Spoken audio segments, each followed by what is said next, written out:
Hi all, Chef P here, episode 11 of Tips Tuesday.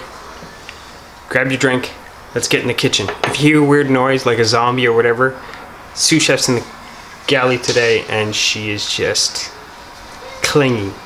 Maybe grab me and then you'll hear weird noises. We'll see. Today I got 3 really quick tips. First, nice and easy. This is a professional silicone mold. What I was going to tell you is don't bother wasting your money on one of these. They're good and all, but silicone's so popular now that it doesn't matter. Get yourself a silicone ice cube tray. It's actually better because most of the professional ones have these weird dents. When you're trying to pop stuff out, you'll always get something. If it's not, say, chocolate or candy, it'll stick. Especially if you make like brownie bites or something. But what I use them for is, for sous chef, we were making a little bit of baby food, chocolates, candies. I'll use for things like plaster of Paris for the kids. We'll put little tiny treats in the plaster of Paris and then they can break them up with a hammer. Great for a rainy day activity. I usually chocolates or like fat bombs when I was trying keto for a little bit, and just like mini cheesecakes, things like that.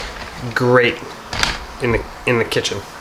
The other thing I want to talk about, tip 2, is when you're making coleslaw, you don't have to do what everybody says, which is cut up your cabbage and then soak it overnight. You can just cook it day of, or eat it day of, sorry, sous chef. Say hi. Say hi. That's sous chef, everybody. She just really wants a snack. She saw it and then couldn't live without it.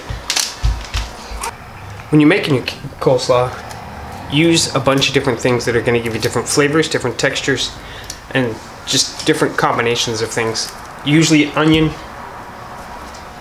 cabbage, a lot of people put carrot.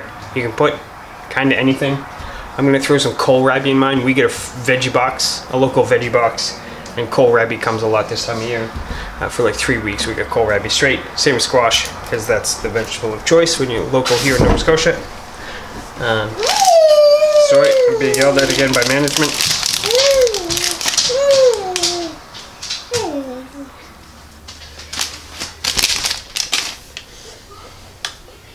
And for my third tip, if you really want to get some good flavors when you're roasting anything or doing anything in the oven, like if you want to sear it and then bake it in the oven, you should always add a little bit of liquid, or a lot of liquid depending on the meat. We'll do a video on braising later. Thank you. I guess I'm supposed to have a bookmark today. What I like to use sometimes, depending on who's eating it, is this is a local cider, but I'll use apple cider, or I'll use some form of cider versus just water, or apple juice, which is another good one. And there's lots of good local apple juices here in Nova Scotia. See, great for kids' toys too. She loves playing with them, slaps them around, throws them around. Yes, okay, I put it in my video already. But those are my 3 tips. Silicone for some ice cube trays and other fun things that you can do around the house, especially rainy days when management says so. Jazz up your coleslaw with some different things rather than just cabbage and vinegar. I actually usually sometimes do 50-50 between a mayonnaise base and a vinegar base. Depends on how I'm feeling and what I got in the kitchen.